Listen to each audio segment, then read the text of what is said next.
आज कलयुग में लेके अवतार यो गोविंद। आज कलयुग में लेके अवतार यो गोविंद। अपने भक्तों की सुन लो पुकार यो गोविंद। अपने भक्तों की सुन लो पुकार यो गोविंद। चलिए, बहुत ही बढ़िया गीत गा रहे हैं ना जी। चलिए आज का क्लास करेंगे स्टार्ट। तो इससे पहले जो आप तो थंबनेल देख ही होंगे, थंबनेल पर लिखा है 500 टॉप 500 ऑब्जेक्टिव जो हम आपको कराएंगे। और देखिए जितना 500 क्वेश्चन जो हम टाइप किया है ना, उसमें लिखा है आपको जो होगा फ्री में, सुने ना, आपको जो होगा फ्री में आपको जो होगा पूरा का पूरा पीडीएफ मिलेगा। और इस पीडीएफ को हम आपको फ्री में देंगे। तो अगर आप इस वीडियो को लास्ट तक देखते हैं तो आपको बहुत फायदा होने वाला है। देखिए हम पढ़ाएंगे नहीं सिर्फ ऑब्जेक्टिव को, ऐसे नहीं क्वेश्चन आंसर होगा, नहीं, क्वेश्चन के साथ साथ क्वेश्चन होगा कैसे और क्वेश्चन का आंसर होगा कैसे हम आपको बताएंगे। तो अगर आप हमारे चैनल से जुड़ रहे हैं ना तो आपको बहुत ही बेहतरीन समझ में आएगा। देखिए अगर आप इसके पहले का पार्ट 1 2 नहीं किए हैं तो आप जाकर देख सकते हैं, जो हम डिस्क्रिप्शन में इसका लिंक दे देंगे, ठीक है। और आज जो हम लोग का पार्ट 3 चालू हो रहा है, जिसमें हम लोग आज 88 से चालू कर रहे हैं, ठीक है। तो ज्यादा समय ना लेते हुए आज हम वीडियो को स्टार्ट करेंगे। हाँ, कमेंट कर रहे थे मेरे मित्र कि क्या एग्जाम जो होगा, अभी एग्जाम जो होगा 6 मार्च से चालू होगा कि डेट आगे बढ़ेगा। देखिए अभी इसका कोई ऑफिशियल डेट अभी निकला नहीं है।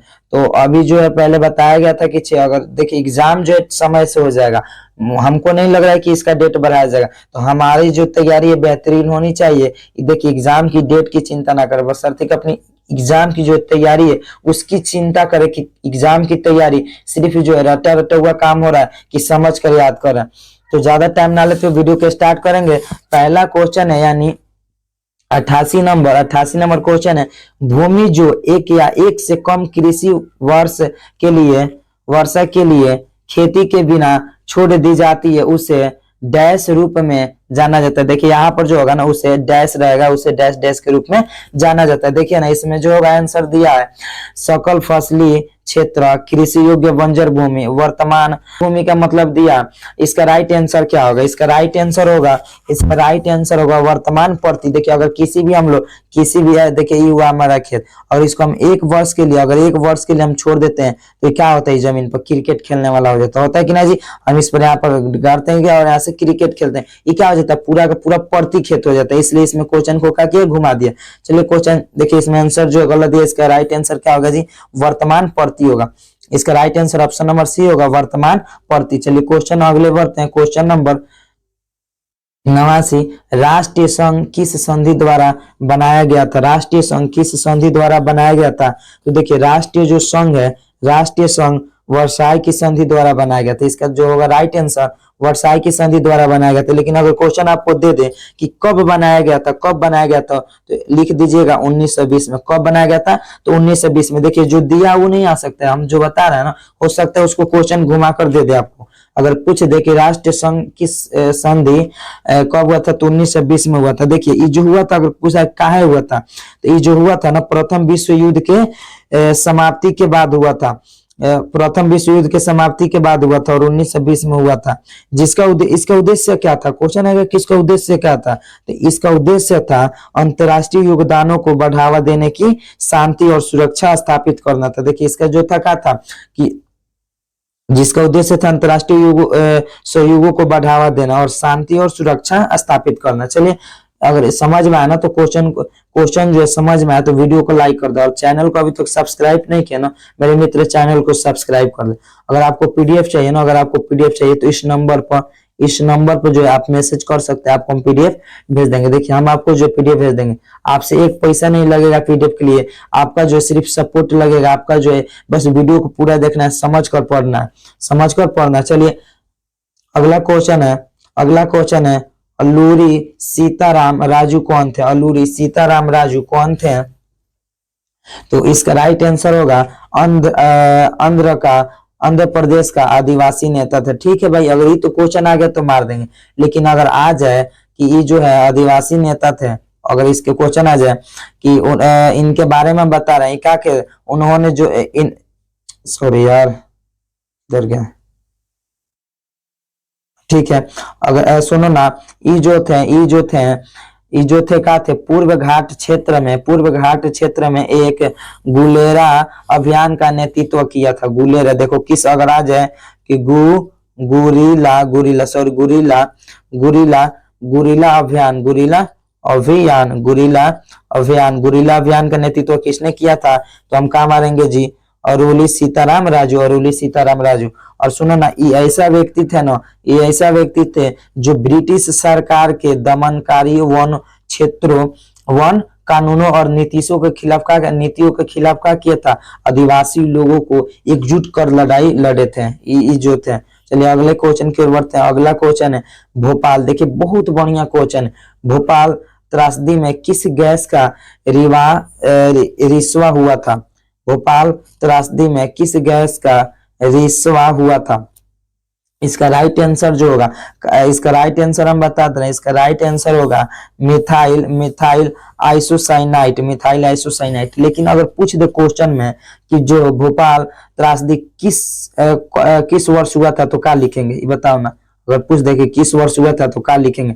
हम तो ऑब्जेक्टिव रट लेते हैं भाई। चलिए ना, यूट्यूब पर बहुत सारे पढ़ा रहे हैं, देखिए इसका आंसर ही होगा, इसका आंसर ही होगा, लेकिन ऐसे आपको समझा कर नहीं पढ़ाता हूँ, हम चैलेंज दे रहे हैं। देखिए अगर आपको क्वेश्चन दे देना कि भोपाल त्रासदी जो होगा कब हुआ था, तो 1984 में। कब हुआ था? 1984 में। और ये किस चीज का जो है, किस चीज का कंपनी था? तो यूनियन कार्बोनाइट इंडिया कीटनाशक संयंत्र से इसमें तैयार हो रहा था। चलिए, और ये जो गैस निकला था ना मिथाइल आइसोसाइनाइट, बहुत ही जहरीला गैस, इससे बहुत सारे लोगों का मृत्यु हुआ था भाई, बहुत ही खतरनाक, बहुत भारी जनसंख्या में लोगों की मृत्यु हुई थी। चलिए अगला क्वेश्चन की ओर बढ़ते हैं। अगला क्वेश्चन है कि जरूर जेलेंस्की किस देश के राष्ट्रपति थे? जरूर जेलेंस्की किस देश के राष्ट्रपति थे? तो हम तो बता देंगे, इसका आंसर अगर आएगा ना तो इसका आंसर बिना पूछे मारेंगे पोलैंड। क्या मारेंगे जी? पोलैंड मार देंगे। लेकिन अगर आ जाए कि इनका कार्यकाल कितना दिन के लिए राष्ट्रपति थे जी? कितना दिन के लिए? तो देखिए इनका जो कार्यकाल था कब से कब तक था जी? तो 1989 से लेके 1990 तक था इनका कार्यकाल। मात्र एक वर्ष के लिए इनका कार्यकाल था। और सुनो ना, पोलैंड, और अभी पूछ दे कि अभी वर्तमान में जरूर जेलेंस्की किस देश के राष्ट्रपति थे? अगर अभी वर्तमान में पूछ दे कौन है वर्तमान में, यानी वर्तमान में क्या बता रहे हैं, 2015 से लेके 2015 एंड्रेज डूडा जो 2015 से लेकर अभी तक की राष्ट्रपति है। चलिए अगले क्वेश्चन की ओर बढ़ते हैं। अगला नंबर क्वेश्चन है कि निम्नलिखित में से कौन एक खाद्य फसल नहीं है? निम्नलिखित में से कौन एक खाद्य फसल नहीं? देखिए तो हम जो गेहूं है, देखिए तो गेहूं हम खा सकते हैं जी, गेहूं खाते हैं, चावल को खा सकते हैं, एकदम खाते हैं। कपास का है जी, कपास को नहीं खाते। चलिए मक्का मतलब मकई खा सकते हैं, इसको भी खाते हैं। तो इसका राइट आंसर क्या होगा जी? तो इसका राइट आंसर होगा कपास। का होगा जी? कपास है। सुनो ना, कपास तो होगा, लेकिन अगर क्वेश्चन का जो आंसर होगा ऐसे ना देखो, अगर ऐसे क्वेश्चन पूछ दे कि रेशेदार फसल है तो क्या मारेंगे? रेशेदार फसल क्या होगा जी? रेशेदार फसल क्या होगा जी? कपास।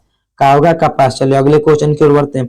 अगला क्वेश्चन है कि सर्वाधिक कम जनसंख्या भारत के किस राज्य में है? सर्वाधिक कम जनसंख्या भारत के किस राज्य में है? देखिए ना, असम, बिहार, गोवा, सिक्किम।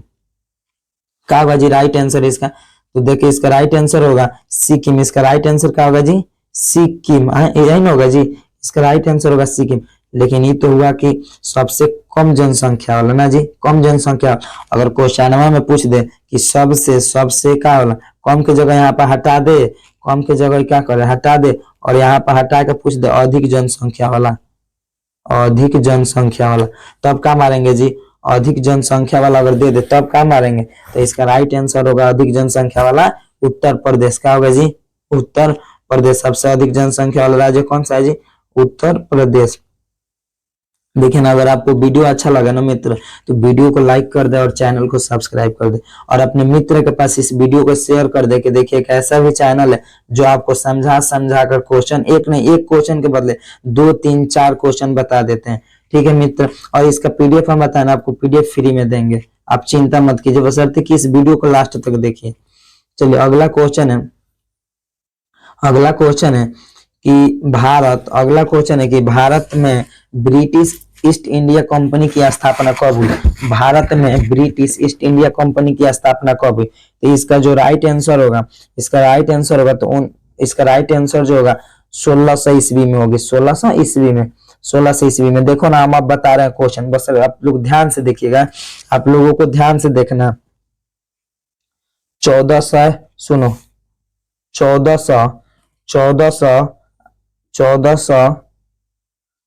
1498 में किस कंपनी की स्थापना हुई थी जी, तो 1498 में पुर्तगाली ईस्ट इंडिया कंपनी की स्थापना हुई थी। पुर्तगाली जो होगा, पुर्तगाली ईस्ट इंडिया कंपनी की स्थापना हुई थी। देखो ना, उसके बाद आ जाए कि इतना तो हो गया जी 1498।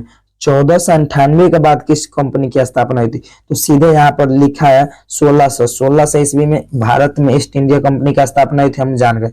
अब पूछे 1600 ना देके, अब पूछे अगर आपकी इसके बाद अगर क्वेश्चन पूछ दे कि 1602 यानी 1602 ईस्वी में किस कंपनी की स्थापना हुई थी, या ऐसे दे दे कि डच ईस्ट इंडिया कंपनी की स्थापना कब हुई थी, तो 1602 में। क्या लिखेंगे, डच ईस्ट इंडिया कंपनी की स्थापना कब हुई थी, 1602 में। अब देखो इसके आगे, और अब 1664 है, 1664 में देखो, 1664 में किस कंपनी की स्थापना हुई थी जी, तो फ्रांसीसी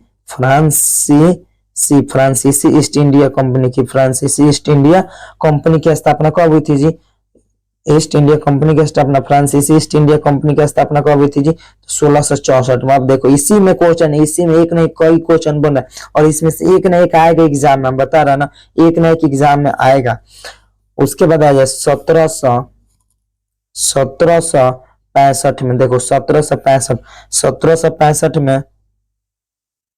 1765 में इसको क्या किया गया, इसी का ईस्ट इंडिया कंपनी का नाम, ईस्ट इंडिया जो कंपनी जो था, ये क्या हुआ, एक जो है शासकीय निकाय में बदल गया। क्या किया जी, अगर पूछ देखे शासकीय निकाय में कब ईस्ट इंडिया कंपनी बदल गया, शासकीय निकाय में कब ईस्ट इंडिया कंपनी बदल गया, तो हम क्या बताएंगे 1765 शासकीय निकाय। ठीक है जी, शासकीय निकाय। चलिए अगले क्वेश्चन की ओर बढ़ते हैं। अगला क्वेश्चन, G77 की स्थापना कब की गई, G77 की स्थापना कब की गई। अगर ये तो पूछ दे कि कब की गई, तो बता सकते हैं कब की गई जी, तो 1964 में की गई। कब की गई जी, तो 1964 में की गई। लेकिन किस मंथ में की गई, तो जून में की गई। किस मंथ में जी, जून 1964 में की गई। अब देखो जून 1964 में की गई, ये है क्या जी, G77 का। अभी हम लोग देखे G20 सम्मेलन हम लोग का भारत में हुआ कि ना जी, G20 हुआ ना।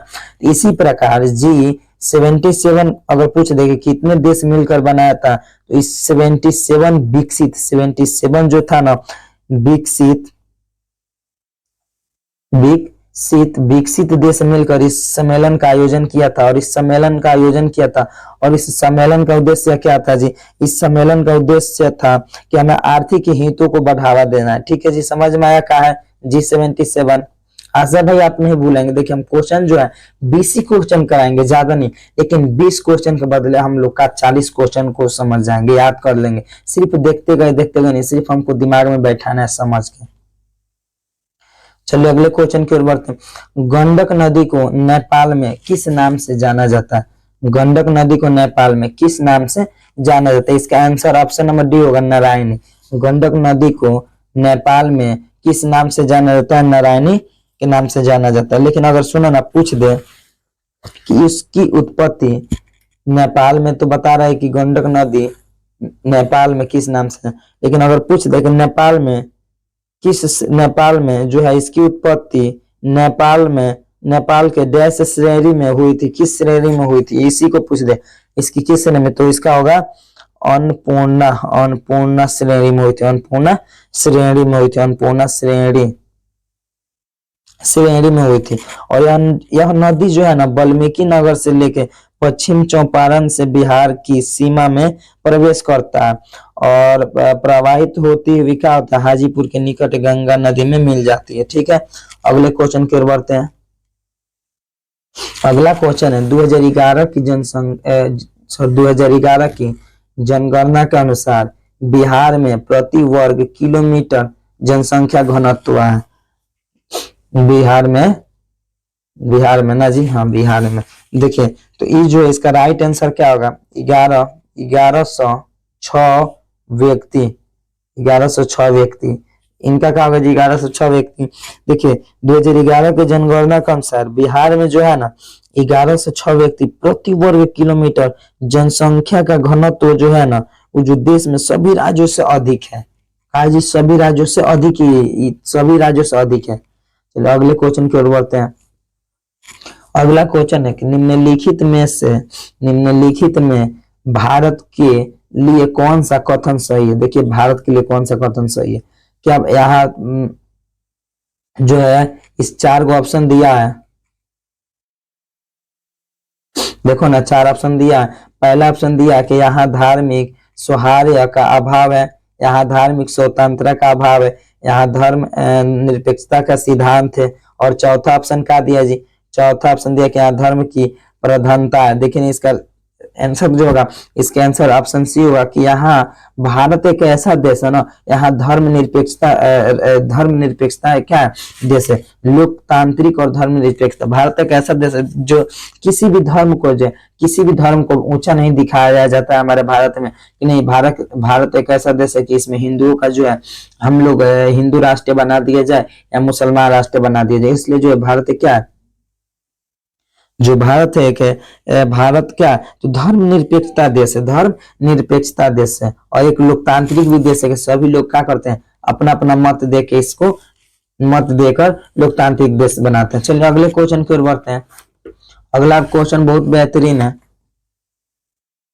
अगला क्वेश्चन है कि सर्वोच्च न्यायालय में न्यायाधीशों की कुल अस्वीकृति संख्या सर्वोच्च न्यायालय में न्यायाधीशों की कुल अस्वीकृति संख्याएं हैं। देखो कितना, इसका राइट आंसर होगा 34, हम बता रहा ना 34 होगा।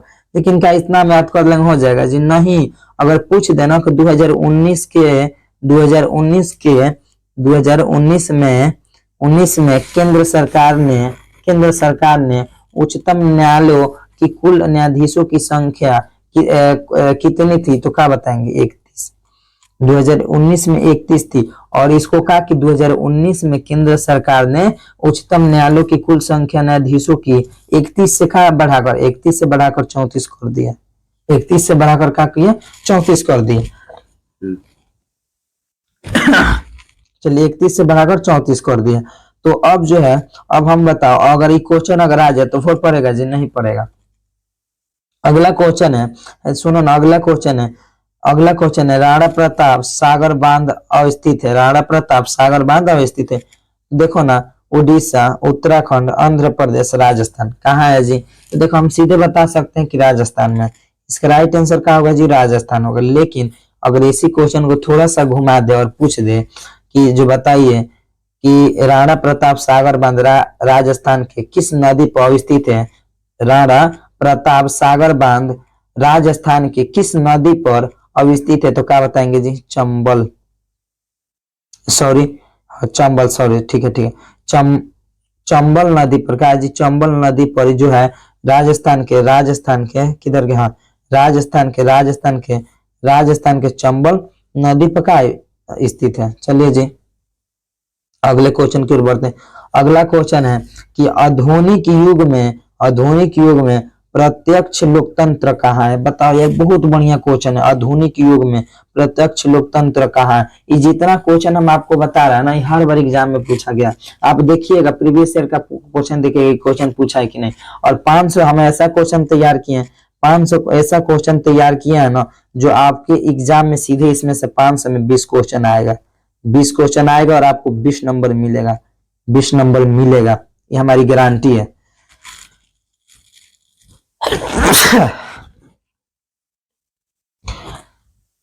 चलिए जी अगले क्वेश्चन की ओर, कि आधुनिक युग में प्रत्यक्ष लोकतंत्र कहाँ है? तो आधुनिक युग में जो है, आधुनिक युग में प्रत्यक्ष लोकतंत्र स्विट्जरलैंड का है जी, स्विट्जरलैंड है। लेकिन हम स्विट्जरलैंड है कैसे जी? तो प्रत्येक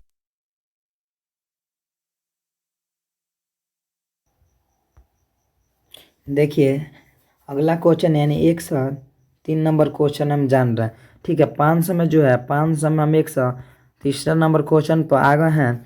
चलिए इस क्वेश्चन को जानते हैं। इस क्वेश्चन नंबर 103 है कि संविधान के अनुच्छेद 48 का संबंध है, किससे संबंध है जी?